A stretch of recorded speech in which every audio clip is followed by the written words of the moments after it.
Ženy šeptají jména těch, co noc už nepoznává. Tam chodí stín, co kdysi nosil korunu z moci. Teď vládne tichu, krví psaný příběh v temné noci. Narodila se v rodu, kde ocel vládla právu, kde krev byla měnou a strach měl vlastní slávu. Šachtice se dívaly, jak roste její hněv, jak z krásy se stává oheň, co spálí celý svět. Služky šeptaly o bolesti, co nemá konce, o chladných zdech, kde mizí dívčí srdce. Ať už pravda, no lež, legenda se rodí, když noc se zavře, nikdo neví, kdo se rána dožije v hrobí. Šachtická paní, stín, co nikdy neusíná, krev na jejich rukou, pravda nebo jen vina. Vracet se, když její kroky sní a slunce vychází, až když noc její skončí.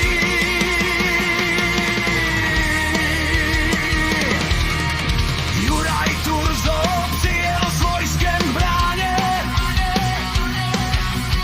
v očích měl strach i hněv, co se v něm kláně. Hrad byl tichý až příliš na svůj věk, jako by věděl, že dnes padne další středověký svět. Našli jen stíny, co šeptali její jméno, a prázdné komnaty, kde zlo se měnilo v tajemno. A ona stála u okna jak královna bez trůnu, v očích měla oheň a v duši temnou bouři bez soucitu. Šachtická paní, legenda, co se nezlomí, temnota v jejím srdci, nebo jen soudy zlomený. Když padla na kolena, svět se na chvíli zastavil a slunce prorazilo mraky, jako by její příběh pohřbilo i oslavilo. Zamčená v komnatě, kde čas se zastavil, kde každý dech byl poslední, co svět jí dovolil.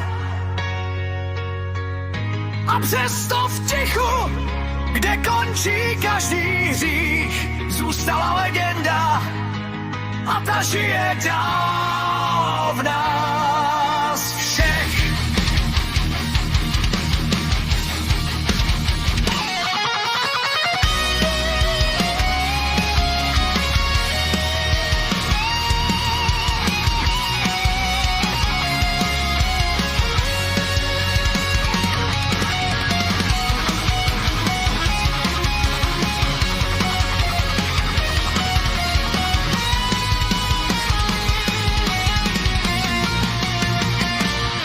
Lidé říkají, že byla démon, jiní, že oběť moci, že pravda se ztratila v krvi a temné noci. Ale jedno je jisté, její jméno nezmizí, dokud se zpívají písně ohradek, co šeptají v cizí. A když slunce zapadá nad šachticemi, je slyšet její kroky, jak se vrací v ozvěně. Ne jako monstrum, ne jako královna zla, ale jako příběh, co přežil staletí a pořád žne jak žhavá ocel. Šachtická paní, stín, co přežil věky, její příběh